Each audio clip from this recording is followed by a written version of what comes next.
A chubby 16-year-old girl was handed over to a mountain dweller as retribution by her own father. That was the town's gossip as the wagon disappeared into the hills. They assumed she was lost to them forever, banished, tossed aside like a worn-out utensil. But high up in those mountains, behind a barred door and an ever-burning hearth, something lurks. The man who took her isn't who he appears to be. And the girl everyone had written off, she's on the verge of discovering a truth that will shock them all. When the past resurfaces and the valley grows cold, one question lingers. Who was truly saved that day, and who was misjudged? The relentless spring sun scorched the dusty lanes of Wetstone as Jedarin Brighthelm's furious voice pierced the morning calm. His massive hand clutched Delara's arm tightly, leaving bruises as he hauled her past the hitching rails and water troughs towards the general store. "Time's up!"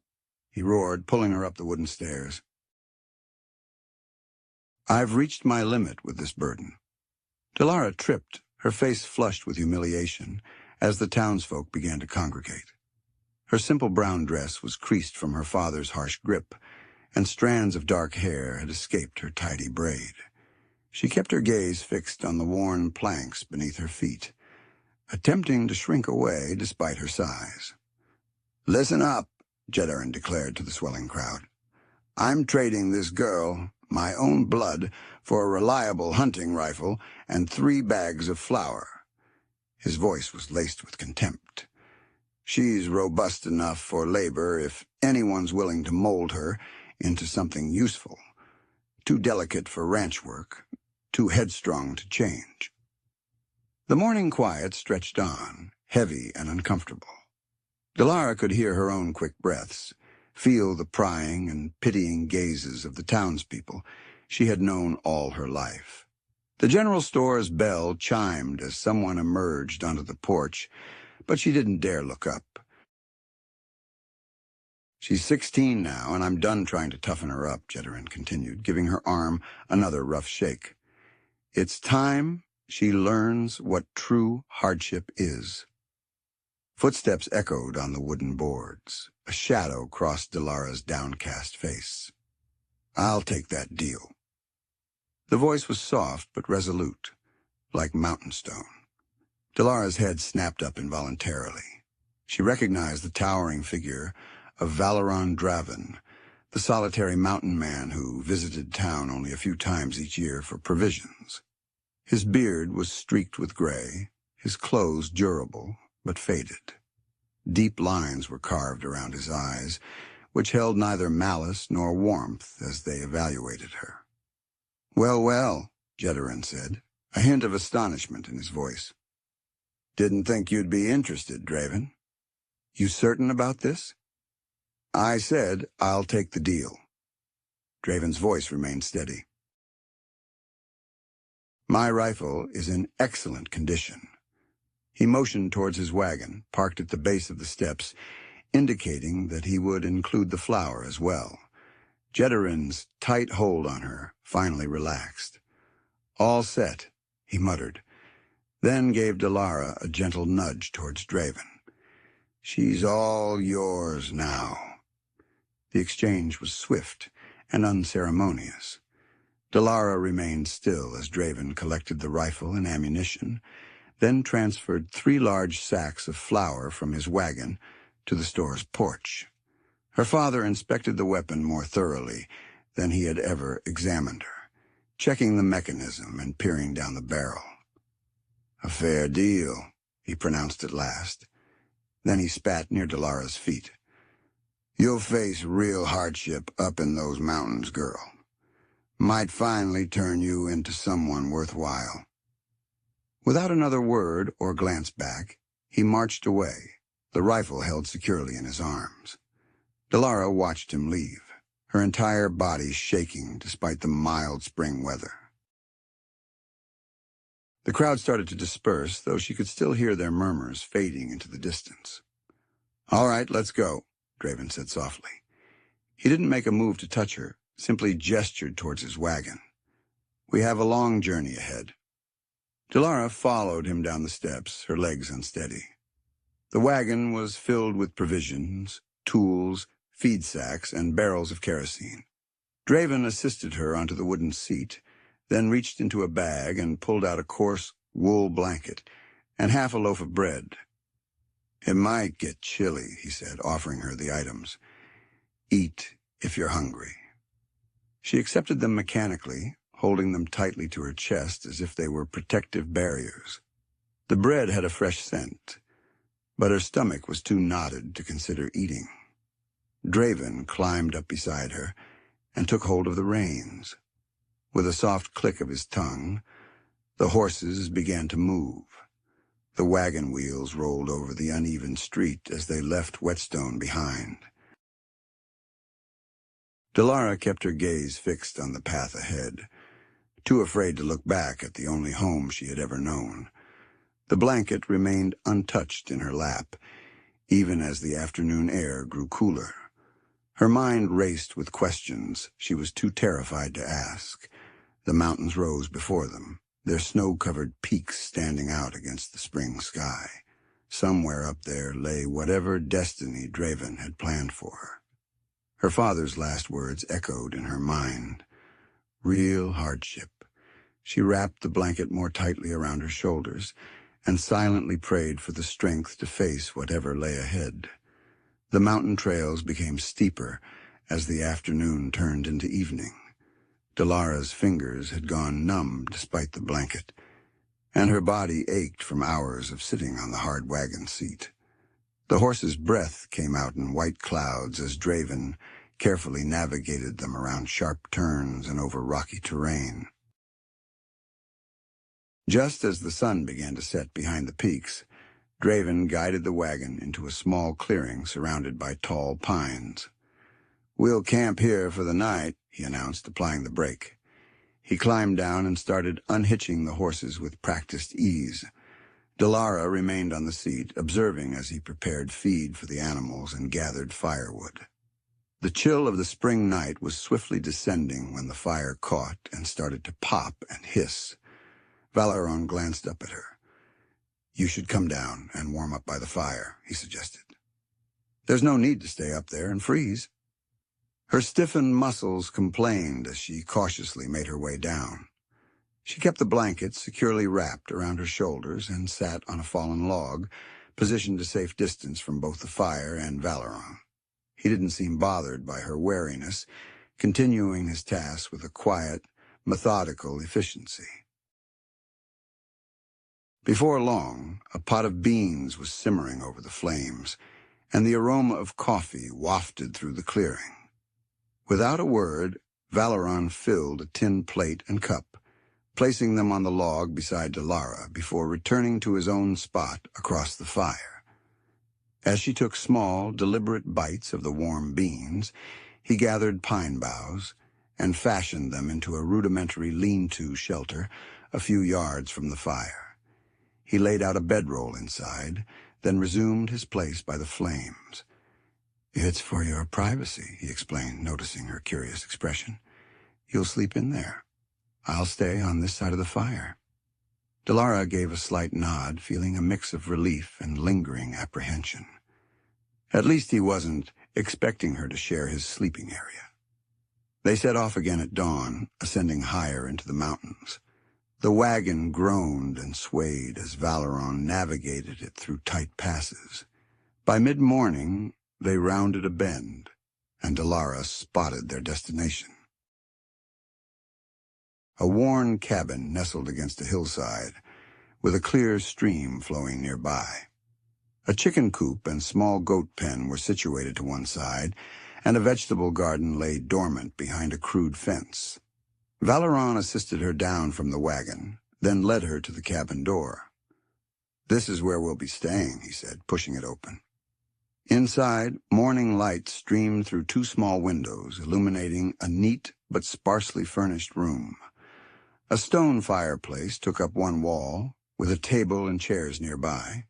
Shelves held cooking utensils and supplies. A ladder led to a loft above. "This is the kitchen," Valeron said, gesturing around the main room. "The loft upstairs will be your sleeping area. My room is through that door." He pointed to the cabin's only interior door. "You won't be required to cook, clean, or serve me in any way." Delara's eyes widened slightly at this. She had assumed she had been purchased as a servant, at the very least. Valeron's weathered face was expressionless, but his voice was resolute. "This place is quiet," he said. "You need peace, not penance." That night, Delara lay in the loft on a surprisingly comfortable straw mattress, warm beneath several quilts. The fire below crackled softly. Through the small window, she could see stars scattered across the mountain sky like diamonds on black velvet. Tears welled up then, hot and silent on her cheeks. She wasn't sure if she was crying from sorrow over her father's final rejection, or from relief at finding herself in an unexpectedly safe haven. Perhaps it was a mix of both. She drifted off to sleep to the gentle sound of the stream outside.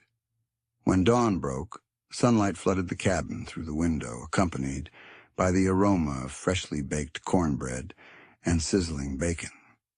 Delara remained motionless for a while, allowing the realization to sink in that she was warm, at ease, and remarkably still secure. Life at the mountain cabin fell into a soothing routine. Every morning, Delara would rise with the sun, slip into her well-worn boots, and head to the goat pen. The goats soon recognized her, nudging the fence with their soft heads as she approached. She found solace in their eager bleats and the comforting weight of their bodies as she milked them. The chicken coop became another morning ritual. Delara enjoyed collecting eggs, gently reaching under the warm, feathered hens to retrieve the smooth, brown treasures. Occasionally, she would pause to observe the hens scratching and pecking in their yard, their movements deliberate and unhurried. In the garden, spring was stirring the earth. Valeron taught her how to turn the soil with a spade, breaking up the ground hardened by winter. Her muscles initially ached, but grew stronger with each passing day. When she planted her first row of peas, carefully pressing each seed into the dark soil, she noticed Valeron nodding approvingly from across the yard. The mountain air differed from the dusty air of the cattle town below. Up here, the breeze carried the scent of pine and wild sage. Even the sunlight seemed purer, filtering through the trees in soft rays. Delara found herself taking deeper breaths, her shoulders gradually relaxing their tension. One afternoon, while sweeping the wooden floor of her loft, Delara's broom snagged on something beneath an old wool blanket tucked against the wall. Kneeling down, she pulled back the blanket to uncover a dark wooden trunk, its brass fittings tarnished with age. A sturdy lock kept the lid securely closed. Her fingers traced the elaborate carvings on the lid, flowers and vines intertwined in a beautiful design. Something about the trunk piqued her curiosity, but she carefully replaced the blanket. This was Valeron's home, and she had no right to intrude. That evening, as they sat in their usual quiet spots by the fire, Delara mustered her courage. "Mr. Draven," she asked softly, "might I inquire about your past? About how you came to live up here alone?" Valeron's expression went as still as a pond freezing over. "Some things are best left undisturbed, girl," he replied, his voice sharp and final. He abruptly stood and walked outside, leaving Delara alone by the fire. She didn't ask again, but questions lingered in her mind like smoke. Why would a man choose such isolation? What secrets did that locked trunk conceal? Later that week, the afternoon quiet was disrupted by the sound of hoofbeats. A woman rode into the yard on a sturdy brown mare, her silver-streaked hair pulled back in a practical braid.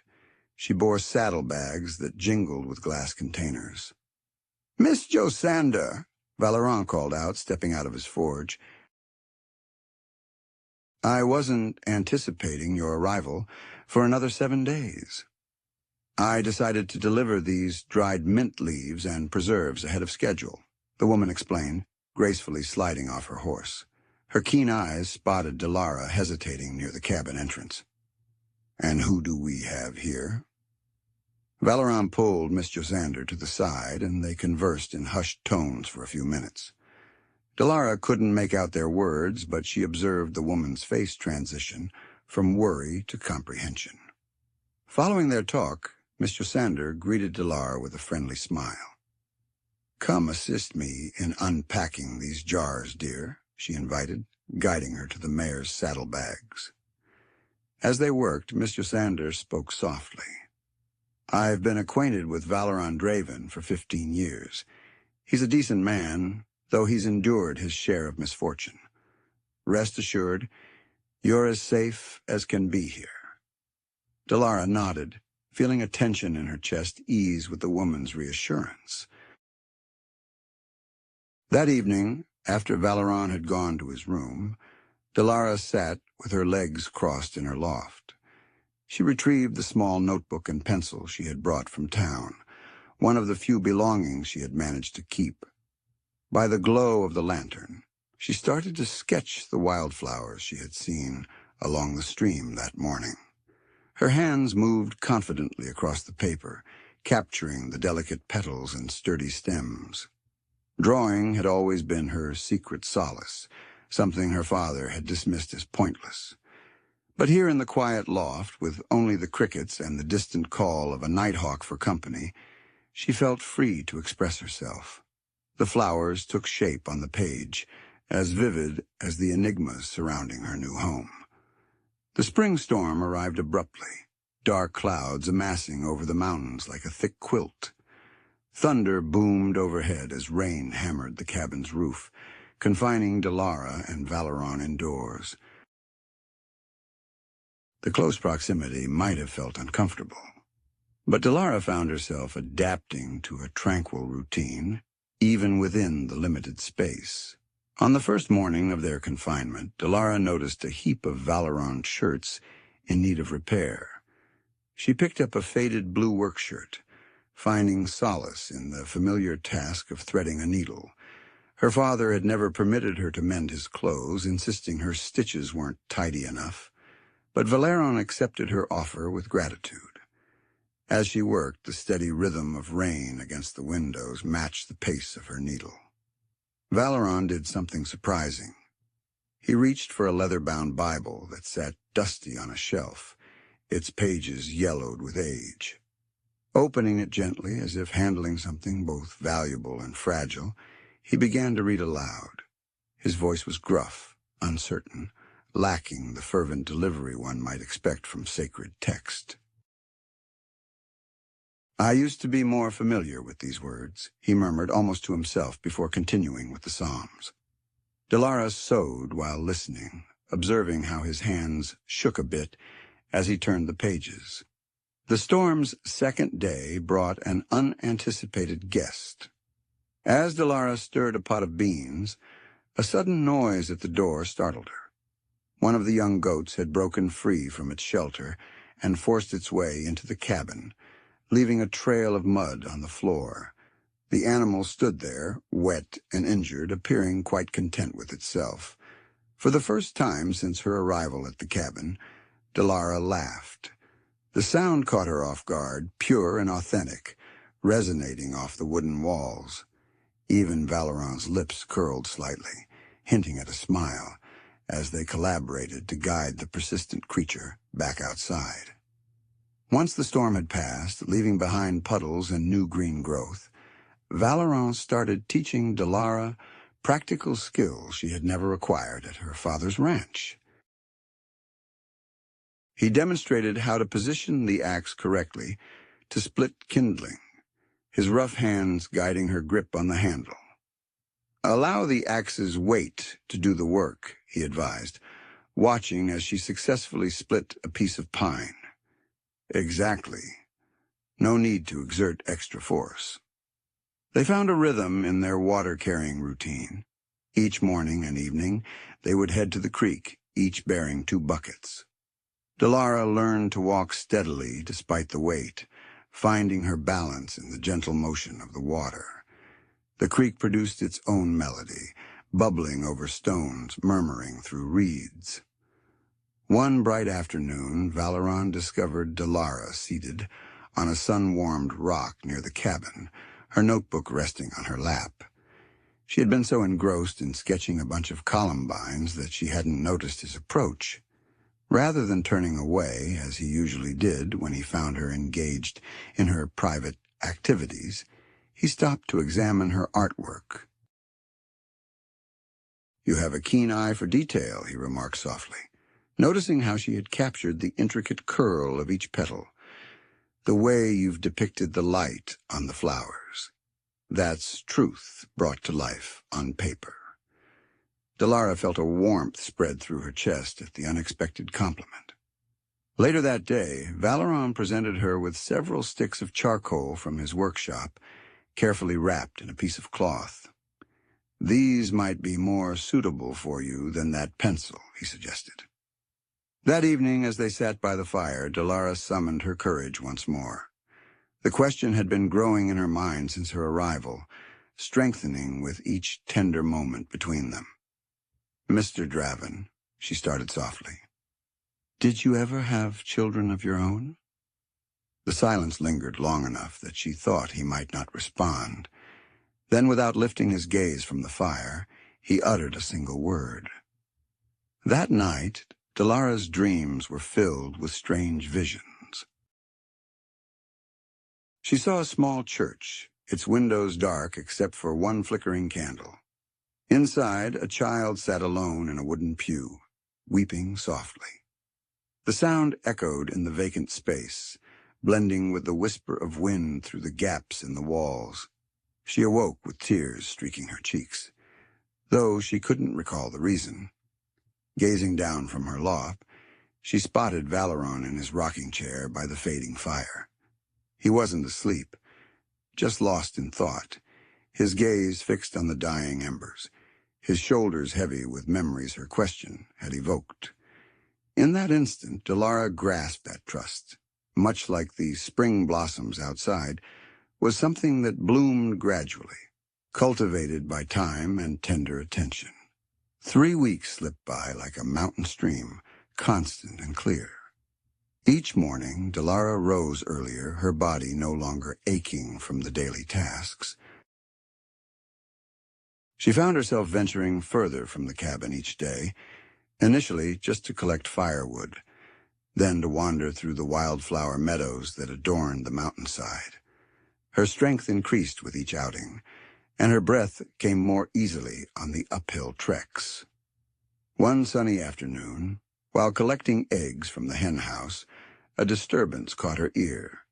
Near the building's corner, ensnared in a tangle of old twine, lay a red-tailed hawk. Its wing was bent at an odd angle, and its fierce eyes regarded her with a blend of fear and defiance. Delara's heart ached at the sight. She moved cautiously, removing her shawl and approaching the injured bird. There, she murmured, mimicking the soothing tone Valeron used with frightened animals. The hawk made no sound as she gently wrapped her shawl around its body, mindful of its sharp beak and talons. The bird was lighter than she anticipated as she carried it to the cabin's porch. "Valeron," she called out, striving to keep her voice steady. "I need your assistance." Valeron stepped out of his workshop, his sleeve dusted with sawdust. His eyes widened slightly at the sight of the hawk in Delara's arms, but he acted swiftly. "Set it on the table," he instructed, already gathering supplies. Together they worked to free the bird from the twine. Valeron's touch was gentle as he demonstrated how to hold the hawk still while he inspected the injured wing. "Not fractured," he murmured, "just sprained and scraped." They cleaned the wing with water and herbs, then carefully bandaged it with strips of clean cloth. The hawk remained remarkably calm under their care, as if sensing their good intentions. Once they finished, Delara gently stroked the bird's sleek head. "You remind me of that bird, Valeron," he said softly, his voice thick with emotion. "You still have the spirit to fly." Over the following days, Delara cared for the hawk, keeping it in a makeshift pen on the porch where it could see the sky. She provided it with fresh water and bits of meat, watching as it regained its strength day by day. Occasionally, she noticed Valeron watching her tend to the bird, his expression inscrutable. One afternoon, Miss Josander arrived for her usual visit. The hawk had just begun to test its wing. Delara's excitement to introduce the midwife to their patient nearly caused her to overlook the anxious glance exchanged between Josander and Valeron. After assessing the hawk's recovery, Josander drew Delara to the side while Valeron went to attend to the goats. The usually jovial expression on the older woman's face was marred by worry. "Your father has been spreading tales in town," Josander began, her hands occupied with her herb basket. "Unpleasant rumors about why Valeron has kept you here?" She hesitated, locking eyes with Delara. "Things too shameful for respectable people to repeat." Delara's insides churned. She recalled Valeron's unwavering courtesy, his deliberate reserve, and the way he had granted her the space to recuperate and grow.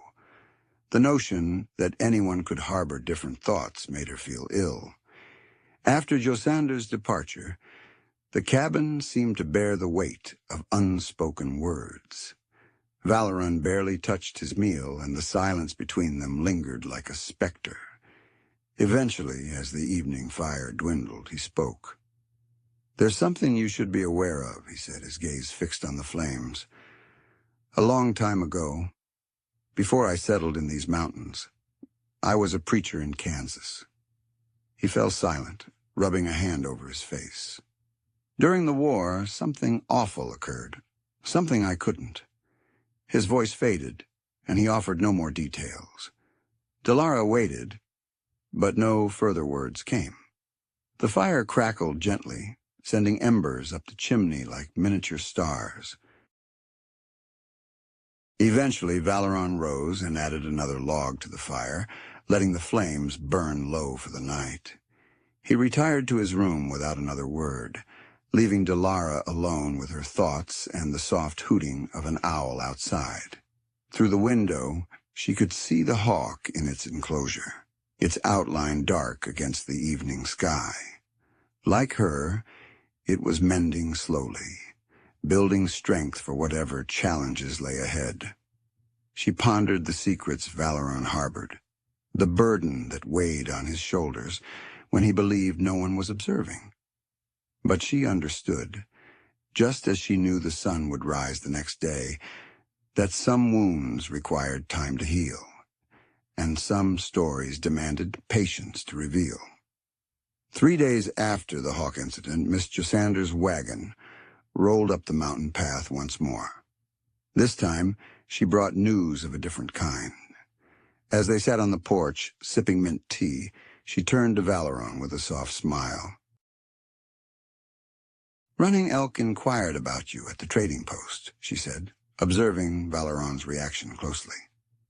"The summer gathering begins tomorrow evening. He hopes you might attend." Valeron's shoulders stiffened. He stared into his tin cup as if seeking answers in the steaming liquid. "It's been a long time since I participated," he murmured. "All the more reason to go," Josander encouraged. She glanced at Delara. "The girl could benefit as well. Running Elk's people have always been welcoming to outsiders who come with respect." Delara's heart raced at the idea. She had seen Ute traders in town from a distance, but had never spoken to them. Her father had always hurried her away, muttering harsh words under his breath. Valeron paused for a long while, then gave a slow nod. I believe we can undertake the journey, provided Delara is agreeable. I want to go, Delara murmured, astonished at how readily the words left her lips. They occupied the rest of the day with preparations. Valeron demonstrated to Delara how to fill their saddlebags with dried meats, cornbread, and small offerings of tobacco and coffee. He clarified that visitors to such gatherings never arrived with empty hands. At first light the following morning, they embarked on their journey. Delara rode the gentle mare that Valeron had been training her on, while he took the lead on his sturdy geling.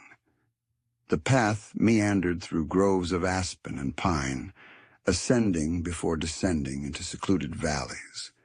Delara's legs ached from the lengthy ride, but she endured without a word of complaint. As the sun dipped low, they heard faint drum beats resonating through the trees. Valeron guided them into a secluded valley where numerous lodges were arranged in a circle. Flickering firelight played between the structures, and the air was filled with the aroma of roasting meat and burning wood. Delara's nerves resurfaced as they dismounted. Several children dashed past, giggling and gesturing towards the newcomers. Women adorned in vibrant shawls moved between the fires, tending to large pots suspended over the flames. An elderly man with long silver braids approached them, his face lighting up with a warm smile. "Brother," he greeted, embracing Valeron. "It has been many moons." "Indeed, too many," Valeron responded, his voice heavy with emotion. The elder turned to Delara, his dark eyes gentle. "Welcome, young one. You are among friends here." He motioned towards a group of women working near one of the cooking fires. "Perhaps you would assist with the evening meal. There are tales to be shared there." Delara glanced at Valeron, who gave her an encouraging nod. She joined the women at the fire, where a woman with laughter lines around her eyes handed her a wooden spoon and demonstrated how to stir the hearty stew. Another woman began teaching her the names of the herbs they used, speaking deliberately so Delara could follow along. As night fell, more people gathered around the fires. Children played games with painted stones, their laughter blending with the steady drum beats. Elders recounted stories that brought chuckles from the crowd, though Delara couldn't grasp all the words. Young men and women danced in circles, their feet moving in practiced steps, while their beaded clothing shimmered in the firelight. From her spot by the cooking fire, Delara observed Valeron seated with the elder and other older men. Though he spoke sparingly, his demeanor was relaxed, and he would occasionally nod or gesture as they conversed. No one here regarded him with fear or mistrust. Instead, they welcomed him as a long-lost kin finally returned. The woman beside her, who had introduced herself as Singing Bird, noticed Delara's gaze. "Your father," she said in careful English, nodding towards Valeron. "He had been a steadfast ally to our community before the great sorrow struck." Delara yearned to inquire further, but the woman's demeanor hinted that the moment was not right. Instead, she assisted in ladling the stew into wooden bowls, receiving grateful smiles and nods from each person who approached to eat. As the moon ascended over the valley, its silver glow filtering through the trees, Delara experienced a tranquility she had not known was attainable. Amidst these people, who embraced strangers with such sincere hospitality, she started to grasp why Valeron had opted to reside in the mountains. There was a truth here, unadorned and deep, that she had never encountered in town. The first light of dawn stretched across the valley, painting it with hues of pink and gold. Delara awoke to the sound of women's voices raised in song as they prepared breakfast, their melodies drifting through the morning fog. The scent of coffee and wood smoke permeated the air. Following a breakfast of cornmeal porridge sweetened with wild berries, Running Elk invited Valeron and Delara to join him near his dwelling. He sat with his legs crossed on a woven blanket, his calloused hands meticulously preparing a long-stemmed pipe. "Join me," he said, gesturing to the blanket. "Share breath and story with an elder." Delara took her place beside Valeron, observing as Running Elk filled the pipe bowl with tobacco. The elder's actions were purposeful, almost ritualistic. He ignited the pipe with a twig from the morning fire and took a deep draw before passing it to Valeron. "The smoke carries our words to the Creator," Running Elk explained to Delara. "It forges a path for truth to journey." He regarded her thoughtfully for a moment. "I perceive something in you, child," he continued, "like embers awaiting the wind." Valeron took his turn with the pipe, then handed it back to Running Elk. The elder nodded reflectively. "Your spirit," he went on, "reminds me of the small fires we tend through winter, not yet ablaze, but holding warmth, waiting." He uttered a series of melodic words in Ute, then translated, "Little fire, who waits, that shall be your name among us." Delara felt tears well up in her eyes. Never before had anyone bestowed upon her a name so laden with significance and potential. Running Elk turned to Valeron. "Brother," he said, "the girl should be privy to the truth. The burden you bear is weighty, but sharing lightens the load." Valeron's expression tightened with anguish. He gazed into the distance, his hands clenched tightly in his lap. When he finally spoke, his voice was hoarse with emotion. "I once had a wife," he began. "Sariel Walking Star. I met her when I was still preaching in the Kansas Territory." He paused, taking a ragged breath. "She was beautiful, intelligent, and taught me more about God's love than any seminary ever did." Delara sat very still, scarcely daring to breathe. Valeron had never been so open before. "We had a son," he continued. "Josander, his mother's eyes, my stubborn chin." A faint smile crossed his face. "During the war, things grew dire. Raids, burnings, people taking sides, seeing enemies everywhere." Running Elk nodded solemnly. In those grim days, families were torn apart, and tensions between settlers and natives ran high. No one was spared the turmoil. On a particular Sunday, Sariel and Josander had gone to the town's church. Valeron's voice wavered as he recounted the events. "I had intended to join them, but I remained at home to assist an ailing neighbor. Suddenly, marauders stormed through, suspecting the church of sheltering those sympathetic to the Indians simply because they had welcomed them." He paused, his eyes closed tightly. "They sealed the doors and set the building ablaze." Delara's hand instinctively covered her mouth, and tears streamed down her face. "That day, 23 lives were lost," Valeron murmured. "My loved ones were among them. After that tragedy, I found myself unable to continue preaching. My words felt like ashes in my mouth.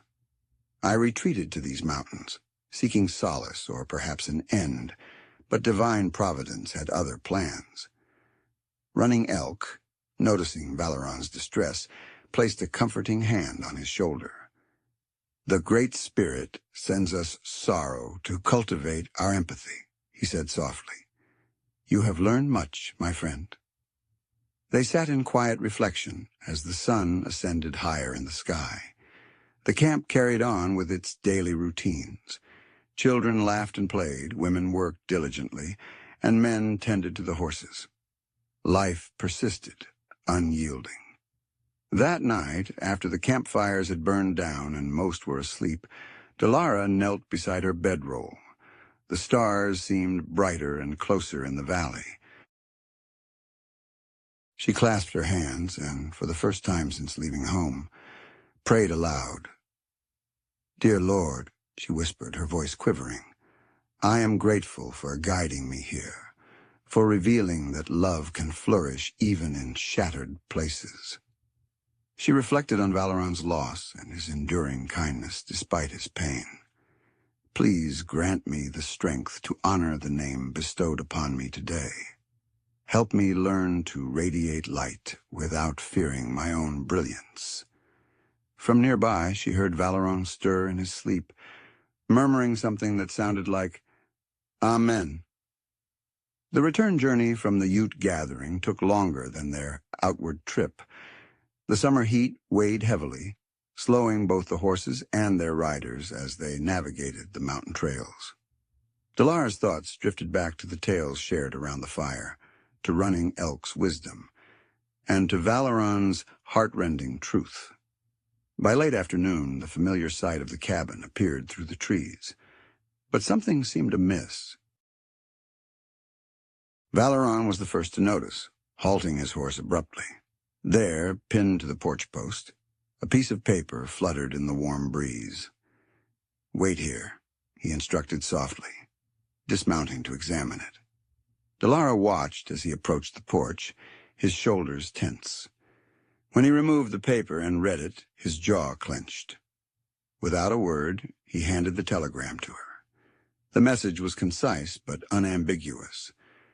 Jedarin Brighthelm was arriving the following week and demanded the return of his daughter, Sheriff Wells.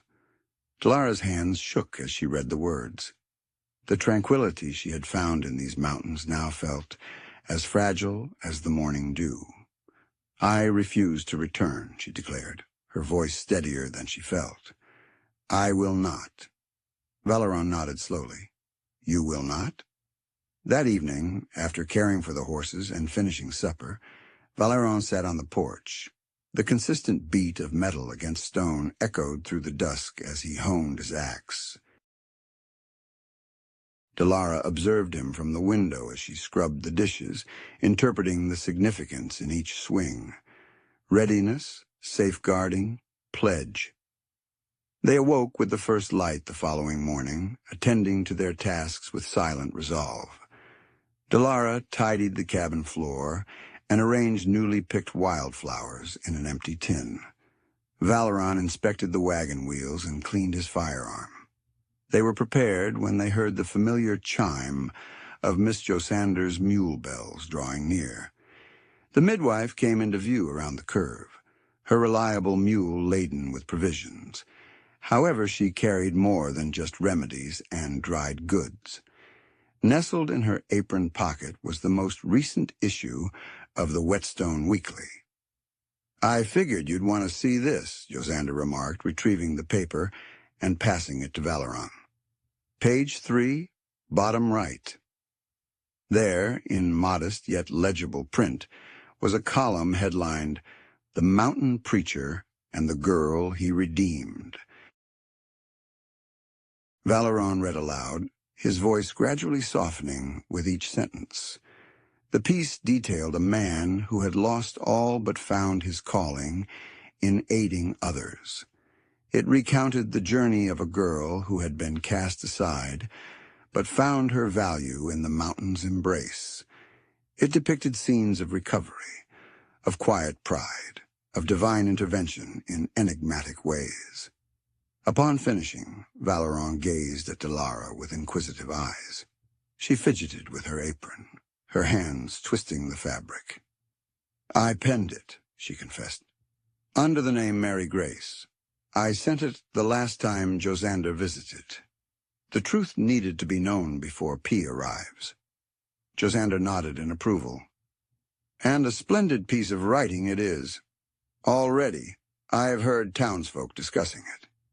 It alters the narrative, doesn't it? Valeron meticulously folded the paper and slipped it into his shirt pocket. As long as it's truthful, he stated simply. Every word, Delara affirmed. Each and every word. They devoted the remainder of the morning to unloading Josander's supplies. Dried beans, coffee, sugar, ammunition, and medical provisions. The midwife had brought extras, anticipating the challenging times that might be on the horizon. "Your father won't arrive alone," Josander cautioned as she prepared to depart. "He's been rallying supporters, spreading tales of abducted daughters and mountain recluses." "Let him come," Valeron replied softly. "Truth endures." Delara watched Josander vanish down the path, then turned to the cabin. Her sanctuary now, she realized. The afternoon sun illuminated the freshly swept porch, the orderly woodpile, the garden with its meticulous rows. Everything here spoke of devotion, of honor, of belonging. She retrieved her sketchbook and charcoal, settling on the porch steps. As Valeron worked in the barn, she captured the scene before her. The cabin nestled against the mountainside, smoke wafting from the chimney, wildflowers swaying in the summer breeze. At the bottom, she inscribed in neat letters, "Home is where healing begins." The sound of Valeron's axe resonated from behind the cabin, steady, robust, and confident. The sun had barely begun to warm the mountain peaks when a plume of dust rose on the trail. Delara was the first to notice it from the garden, where she had been picking late summer beans. Her hands paused in their work, and the basket slipped from her grasp, tumbling to the ground. "They're here," she announced, her voice quivering with alarm. Valeron exited the barn, brushing off his hands as he adjusted his leather vest. Miss Josander, who had remained to assist with preparations, stepped out onto the porch, clutching her medicine bag. Two horsemen led the way, followed closely by a wagon. Delara's breath hitched as she recognized her father's rigid stance and the gleam of a sheriff's badge in the morning light. The horses charged into the yard, kicking up a cloud of dirt and stones. Jedarin Brighthelm dismounted before his horse had come to a complete stop. Behind him, Sheriff Mills from Valleytown descended more deliberately, his badge askew on his vest, and his eyes piercing with an intent that seemed far from just. "There's my wayward girl," Jedarin sneered, advancing toward Delara. "Living in sin with a mountain recluse."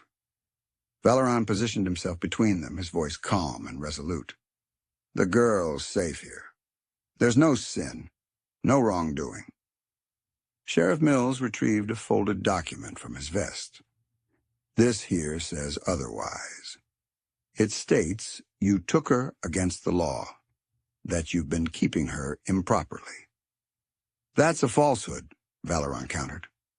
Delara stepped forward, her cheeks flushed with indignation. "He saved me when you sold me, Pa, like I was nothing more than livestock." The sharp sound of Jedarin's hand striking her face echoed off the cabin walls. Delara reeled backward, clutching her cheek. Miss Josander hurried to her side as Valeron's fists clenched, his body tense with restraint. "Never lay a hand on her again," Valeron warned, his voice a low growl. The sheriff unfolded his papers with a smug smile. "These documents claim the girl's underage and that her father never properly consented to any transfer of custody. That makes you a kidnapper, Draven." "Those papers are as false as a serpent's vow," Josander declared, her arm protectively around Delara's shoulders. "Half the town witnessed Jedarin Brighthelm's public auction of his own daughter. I'll testify to it in any court." The sheriff scoffed. "A midwife's word against legal documents? I don't think that'll hold up, ma'am." A rustling in the trees caught their attention. Running Elk emerged from the forest path, his presence commanding immediate silence. He strode steadily into the yard, coming to a halt beside Valeron. "These mountains," Running Elk stated, his English clear and measured, "fall under treaty lands. Your valley laws hold no sway here." Sheriff Mills' expression darkened.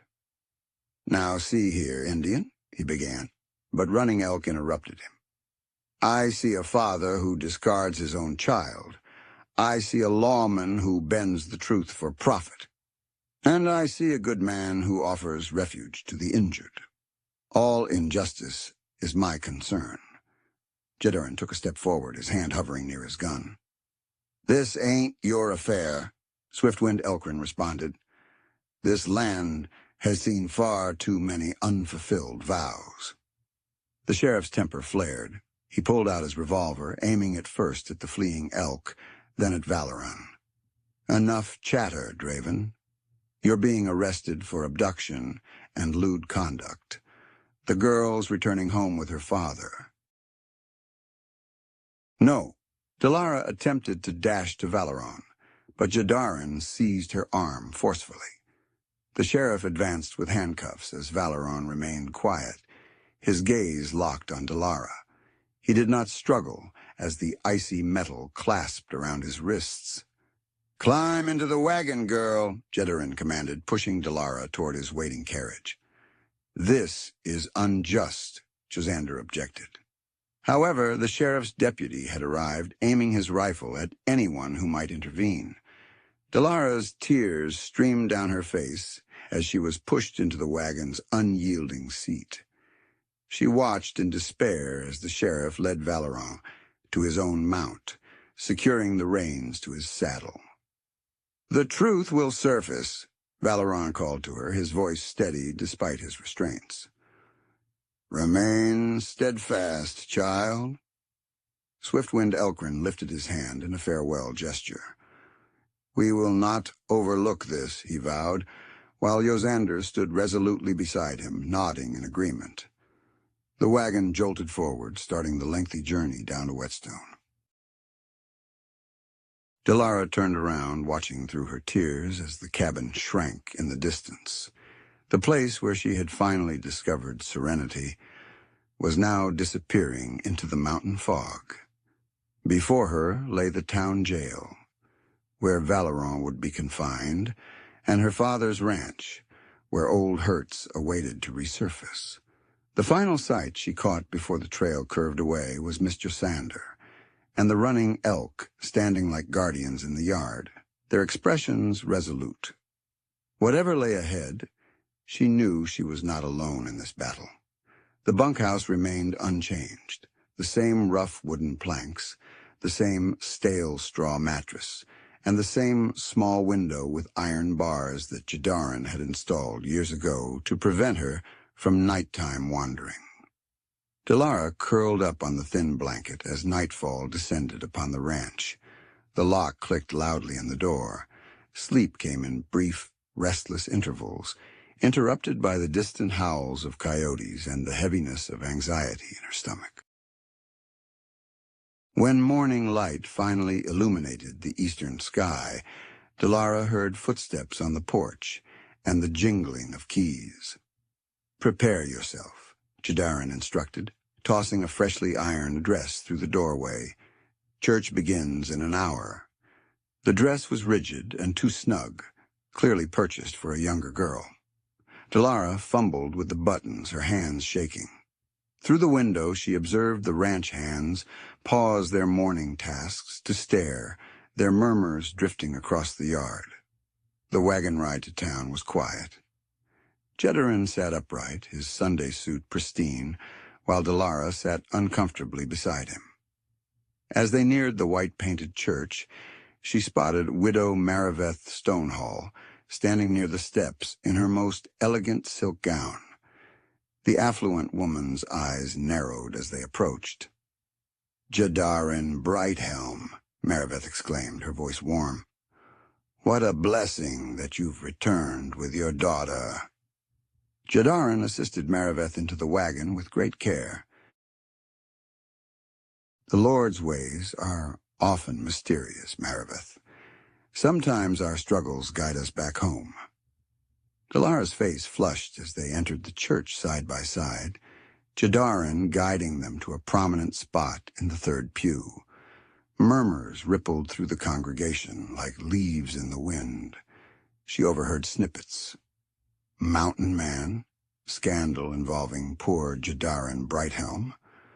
The preacher's words seemed to target her directly. filled with allusions to wayward children and the perils of wandering. Delara focused on her lap, where her hands fidgeted with the coarse fabric of her dress. Tears welled up, but she refused to let them fall. As the service concluded with the final hymn, the church door groaned open. Miss Josander entered, her posture as rigid as a lodgepole pine. Behind her, Running Elk stirred a wave of astonished whispers. But it was the group that followed who made Delara's heart race. Gareth Wheelwright from the general store, Sariel Grindstone, who managed the boarding house, and 3 other townspeople who had witnessed her sail that fateful spring morning. They took their seats in the back pew, their arrival shifting the atmosphere in the church. Gareth Wheelwright's voice rang out clearly during a lull in the singing.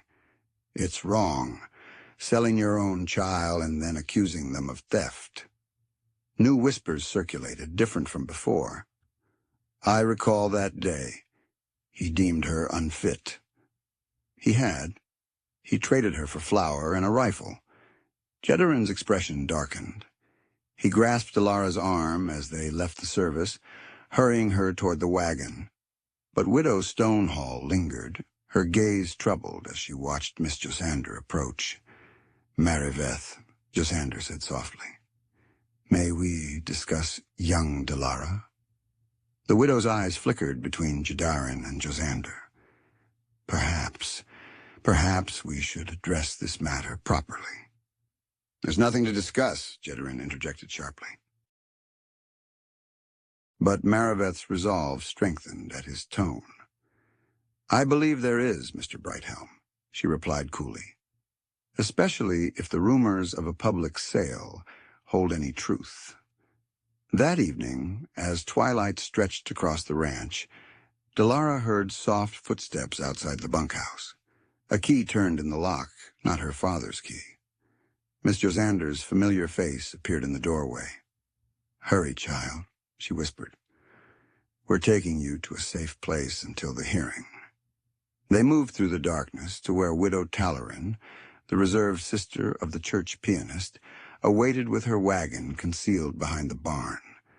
The elder woman helped Delara up without a word, covering her with a quilt. 2 days, Josander murmured as they departed from the ranch. "The circuit judge will hear everything then. Running Elk has gone to fetch Valeron from the jail in Wetstone. Your father may have allies in the valley, but we have the truth on our side." Widow Talorn's home stood at the town's outskirts, its windows glowing with the soft light of lamps. Within, the woman finally broke her silence, her tone soft. "Your chamber is prepared upstairs, dear. There are no barred doors here." Delara ascended the stairs to discover a genuine bed adorned with a pristine quilt, a wash basin filled with fresh water, and a modest desk positioned by the window. Resting on the desk were her sketching papers and charcoal sticks from the cabin. Somehow retrieved and transported here, she gently traced the familiar items with quivering fingers, recalling the tranquility of the mountain dawn when Valeron had first nurtured her artistic pursuits. 2 days remained until the hearing. 2 days to muster the bravery to rise and voice her truth, not merely illustrate it in hushed, hidden lines. The town hall's wooden benches groaned under the burden of what appeared to be half of Whetstone's populace. Dust motes pirouetted in the beams of morning sunlight filtering through the tall windows. Delara perched upright between Miss Josander and Widow Talarin, her hands clasped tightly in her lap to stifle their trembling. Judge Harrison, a man of stern countenance with silver streaks at his temples, commenced the hearing with 3 resounding strikes of his gavel. The sound reverberated through the crowded chamber like thunderclaps. "This court will now hear testimony pertaining to the custody dispute between Jedarin Brighthelm and Valeron Draven regarding one Delara Brighthelm," the judge declared. his voice resonating to the highest beams. "Sheriff Colden, present your evidence." The Valley Sheriff strode forward, brandishing a leather folder. "Your Honor, I possess here documents that substantiate Mr. Brighthelm's unwavering custody of his minor daughter." He laid out several papers across the judge's desk with a dramatic flourish. "These attest to his ongoing guardianship and his right to reclaim her." Delara's spirits plummeted as she observed the judge scrutinize the documents. But Miss Josander gave her hand a reassuring squeeze and stood, her skirts whispering as she approached the bench. "Your Honor, I submit the town's newspaper from just last week." Josander's voice rang out, clear and powerful, as she handed over the folded paper. An article penned by Delara herself under a pseudonym detailing the public auction that transpired on the steps of Wheeler's General Store this past spring. Gareth Wheelwright rose from his seat near the rear. "I bore witness to that sale myself, Your Honor. Jedarin Brighthelm traded his daughter for a Winchester rifle and 3 sacks of flour. He deemed her unfit for ranch life and made quite a public display of it." Whispers rustled through the assembly. Sariel Grindstone and 2 other townsfolk nodded eagerly, their voices joining Wheelwright's account. Jedarin's expression darkened. "That was no legal sale, merely a lesson intended to instill some sense into an ungrateful child," he retorted. "A lesson?" Widow Toleran's calm voice cut through his defiance. She rose slowly, her black silk gown rustling softly. "Mr. Brighthelm, I've witnessed you flaunt your daughter's humiliation through our church, seen you confine her like a beast. What lesson does that impart, except for cruelty?" The widow's statement struck the crowd like ripples spreading across calm water. Several women in the audience nodded in agreement, and even the judge's stern expression softened. And before Jedarin could utter a response, Swiftwind Elk, a youth elder, stepped forward. He moved with a quiet grace, holding a leather tube that immediately captured everyone's attention. "I bring treaty documents," he announced, his English clear and deliberate, "signed by both the territorial governor and our tribal council." He carefully unrolled the papers. "This land where Valeron Draven resides is protected territory. Jedarin Brighthelm's cattle grazing rights were never legitimate here. He holds no legal authority over that mountain or its inhabitants." The judge pushed his spectacles up his nose, examining the treaty maps and signatures with increasing interest. Sheriff Colden shifted uneasily, his forged documents suddenly appearing flimsy in comparison. Swiftwind Elk continued, "Valeron Draven is known to our people as a man of integrity. He was married to my niece before the war took them. He has the right to live on that land and to offer refuge to those who need it." Delara was unaware of Swiftwind Elk's familial connection to Valeron's wife. Her heart ached as she watched the stoic mountain man bow his head at the elder's words. The judge cleared his throat. "Mr. Brighthelm, these treaty documents seem to invalidate any claim you might have regarding Mr. Draven's homestead or his right to provide sanctuary there." He looked over his glasses. "And these multiple witnesses to a public sale, regardless of your intended lesson, raise serious concerns about your suitability as a guardian." Jedarin leapt to his feet. "You can't believe these—" "I can, and I do believe them," the judge interrupted sharply, especially considering the testimony of respected members of this community. He gestured toward Widow Toleran and Miss Josander. "The evidence of your public mistreatment of your daughter is compelling." The room fell silent as Judge Harrison shuffled the papers before him. Delara felt the weight of every eye in the room upon her. But for the first time, those gazes held sympathy rather than judgment. This court finds that Jedarin Brighthelm forfeited his parental rights through public sale and subsequent abandonment, the judge declared. Furthermore, his grazing claims are invalid. He has no grounds to challenge Mr. Draven's custody arrangements. He looked directly at Delara. Young lady, you are free to forge your own path forward. The gavel fell with a resounding finality. Jedarin stormed out of the hall, leaving only the echo of his boots and the murmurs of the crowd. Delara sat very still, tears streaming silently down her cheeks as Miss Josander enveloped her in a tight embrace. The afternoon sun cast long shadows across Wetstone's main street as Judge Harrison delivered his final ruling from the courthouse steps.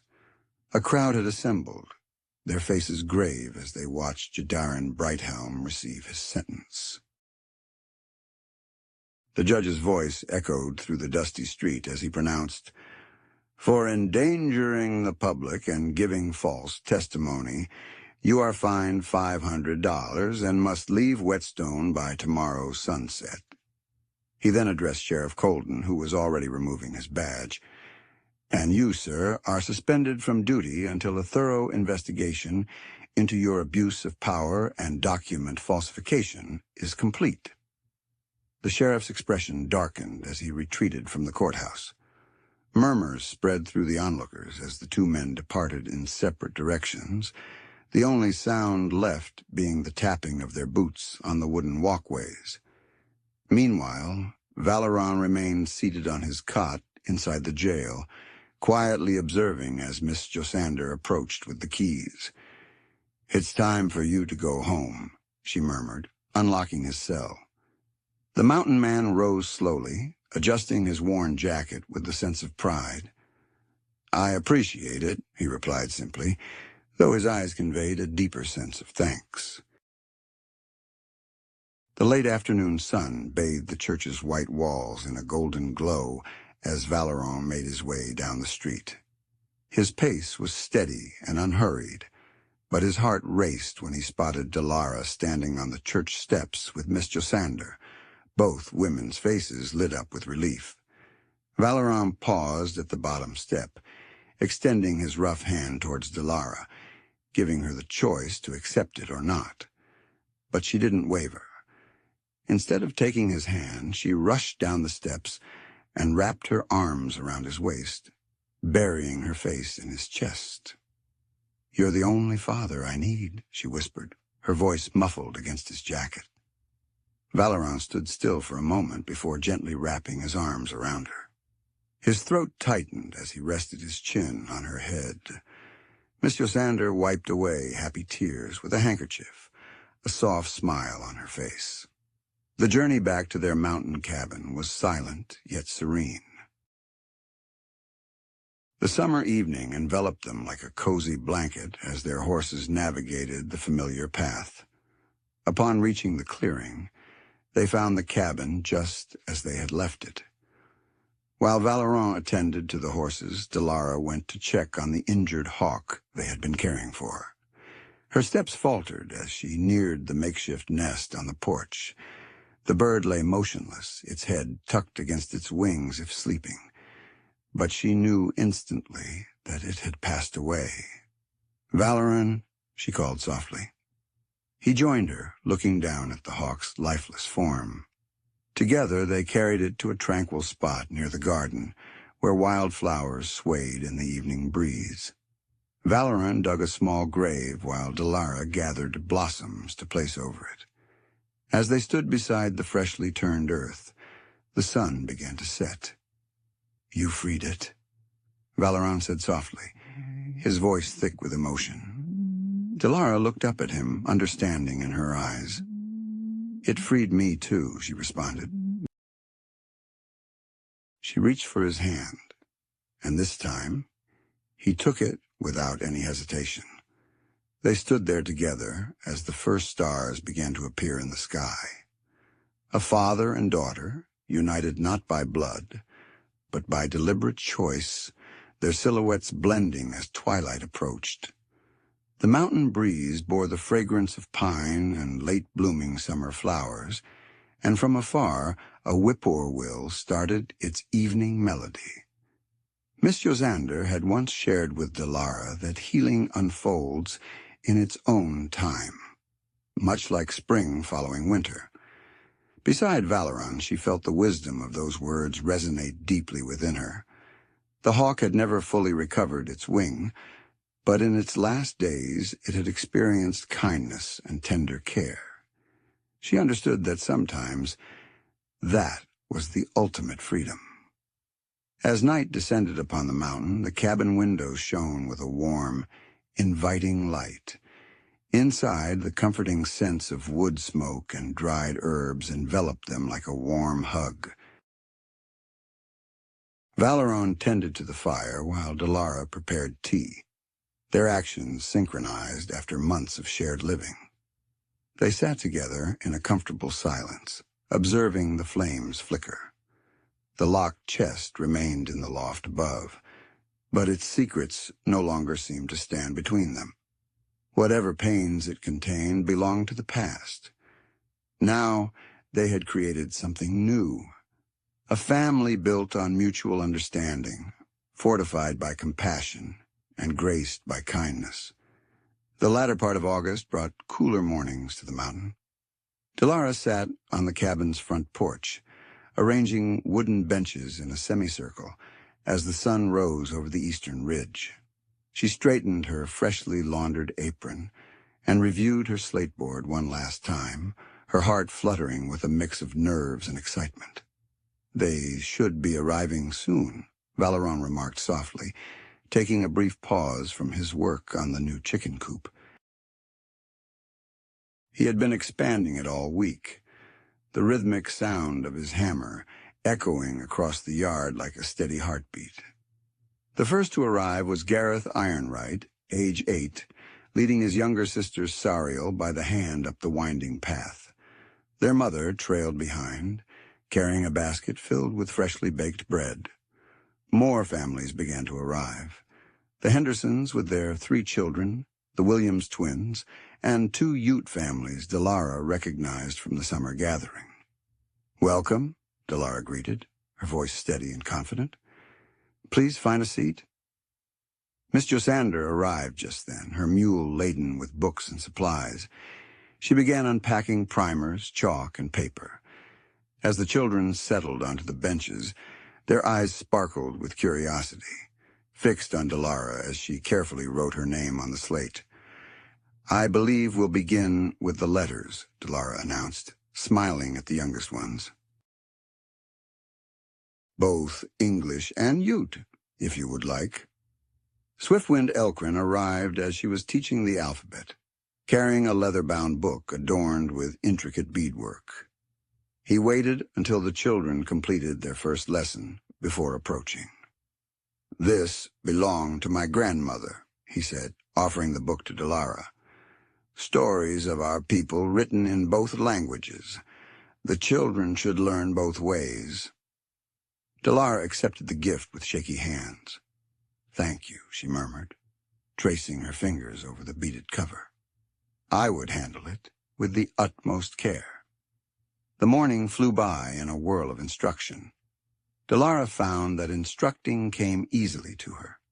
She possessed an abundance of patience for those who learned more slowly and offered gentle encouragement to the timid ones.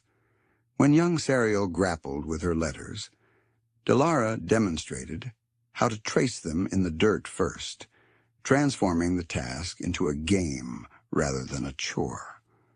From his position near the chicken coop, Valeron observed. His hands were occupied with hammer and nails, but his gaze frequently wandered to the porch, where Delara's voice rose and fell like a melody. He had expanded the space in the yard, creating room for the new herb garden he was envisioning. The aroma of freshly turned soil blended with the sweet mountain air. Around midday, as the children enjoyed their lunch beneath the old pine tree, Miss Josander presented Delara with an envelope. "It's from Denver," she remarked with a knowing smile. "The newspaper editor was greatly impressed with your debut piece." Delara's hands trembled slightly as she opened the letter.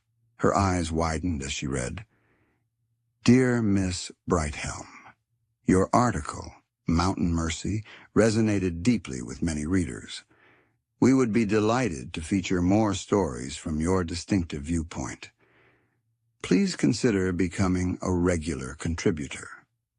She clutched the letter to her chest, gazing out over the schoolyard that had become her porch. Sariel was sharing her biscuit with Stonehold Erilyn, a Ute girl of similar age. Gareth Ironwright was teaching John Swiftwind Elkrin's son how to whistle through a blade of grass. The divisions between their worlds seemed to fade away in the pure joy of childhood camaraderie. That evening, after the families had returned home, Delara sat at the table with her charcoal and paper. Her sketches now flowed effortlessly, no longer concealed or troubled. She captured the children's faces, the way sunlight danced on Stonehold Erilyn's hair, and sketched Gareth's gap-toothed smile. Valeron entered from finishing the chicken coop, washing up at the basin.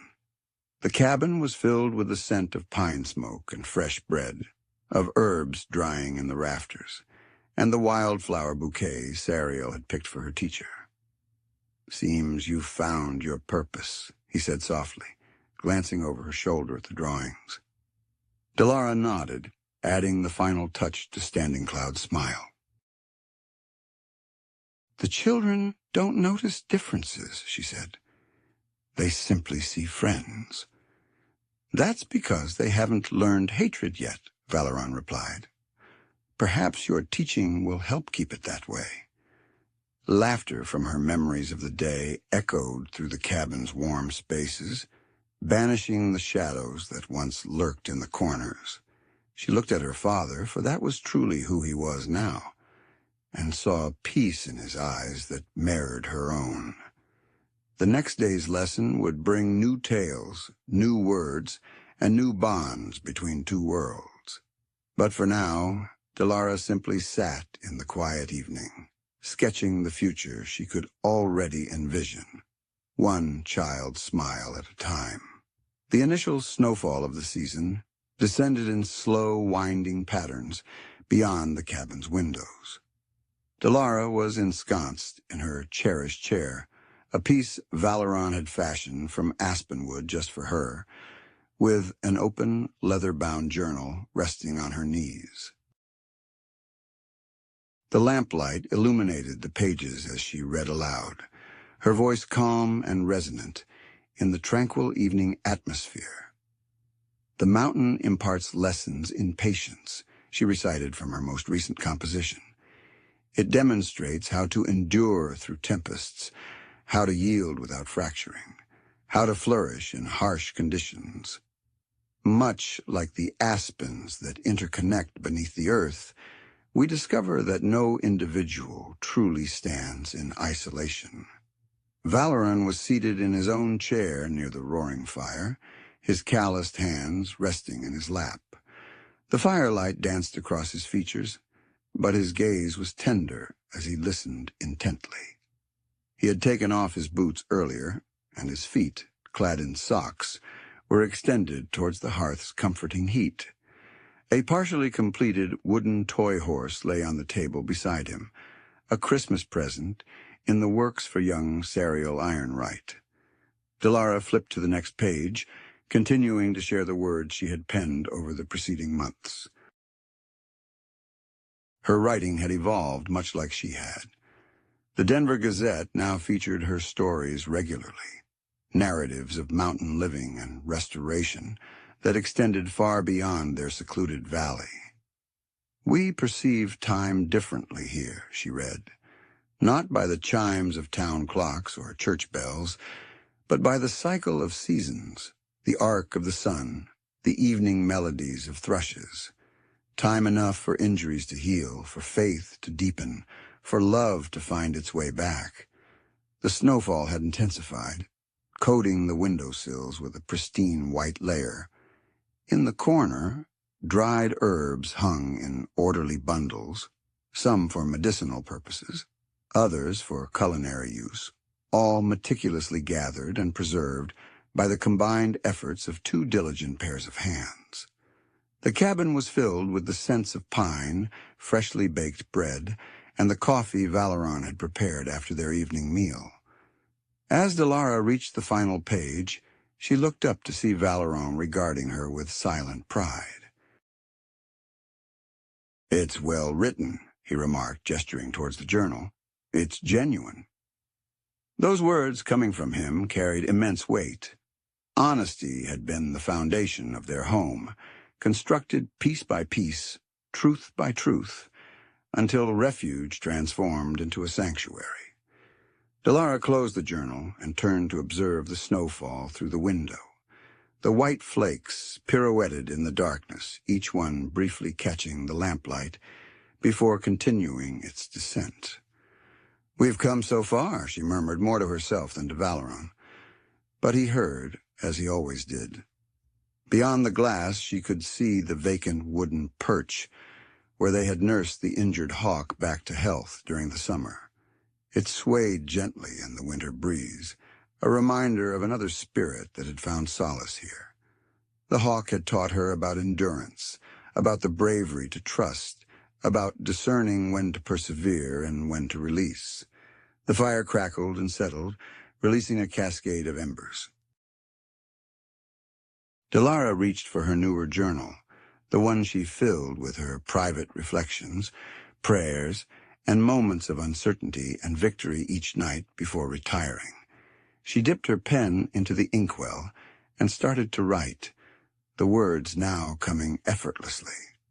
She penned thoughts about the children eager to learn, about Miss Josander's regular visits, and about the tales and wisdom of the running elks. She wrote about Valeron teaching her to chop wood, to read the sky for weather signs, and to find tranquility in quiet moments. She reflected on how he had given her the room to grow, to make her own choices, and to become her true self. At last, she put down the truth that had grown in her heart, like an aspen tree, sprouting new life. He didn't purchase me. He brought me home. Valeron rose slowly from his seat, his joints creaking like the aged floorboards. He added another log to the fire, then hesitated behind Delara's chair. His hand gently rested on her shoulder, a touch that would have frightened her mere months ago, but now felt as familiar as her own breath. They sat in a comfortable silence, observing as the snow covered the day's footprints in the yard. The hearth burned brightly with hope, and two once-broken hearts beat steadily and strongly, side by side, mended and whole. Not in spite of their scars, but because of them. Each fracture had been filled with gold, trust, truth, and a love that chooses to endure day by day. Outside, winter quietly blanketed the mountain. Inside, father and daughter shared the peace they had cultivated together, word by word, day by day, until home came to mean more than just walls and a roof. It meant finally belonging to each other. If this story touched you, give it a like and tell us in the comments, what would you have done if you were in their shoes? Subscribe to Frontier Stories and join us as we continue to tell stories of hope, resilience, and the beautiful, messy truth of Wild West.